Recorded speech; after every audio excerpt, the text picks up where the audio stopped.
د بلخ ولایت د دولتي مسلخ لخوا نږدې 3000 کیلوګرامه خرابه شوې غوښه او ځیګرونه له راټولولو وروسته وسوځول شول. مسؤلین وایي چې په یاده اندازه غوښه د تیرو 2 میاشتو په موده کې د مزار شریف ښار له قصابیو څخه د څارنې کمیسیون او دغه مسلخ د روغتیايي ټیم لخوا راټوله شوې وه. دوی وایي اسلامي امارت هیوادوالو ته د صحي غوښې د وړاندې کولو په برخه کې ژمن دی.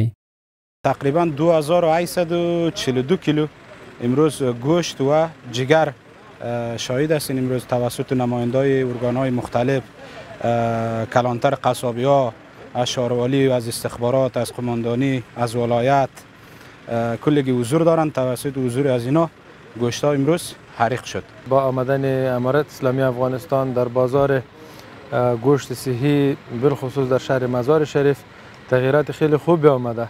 شما دیده میتونین که سابقا قصابی ها بسیار در یک وضعیت بد قرار داشتند.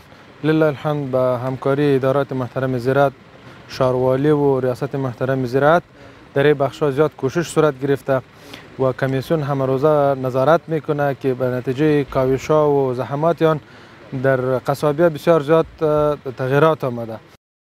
ورته مهال دغه مسلخ مسؤلین د ناروغیو د مخنیوي په موخه دغه خرابو غوښو له منځه وړل یو اړین اقدام بولي او ټینګار کوي چې هیوادوال دې د غوښې اخیستلو پر مهال د مسلخ مهر ته پام وکړي.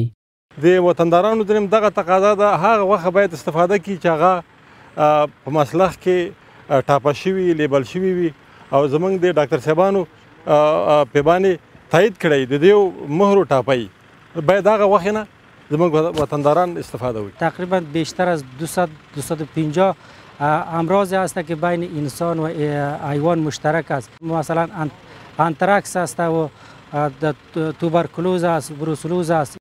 د بلخ دولتي مسلخ دغه ولایت د کرنې ریاست د مالدارۍ او حیواني روغتیا امنیت تر چتر لاندې فعالیت کوي چې دمګړۍ په دغه مسلخ کې 90 تنه په کار بوخت دي او په ورځنی ډول څه باندې 300 لوی او واړه څاروي دغلته حلالېږي چې د روغتیايي ټیم له څارنې وروسته د قصابانو له لوري په ښار کې پلور ته وړاندې کیږي.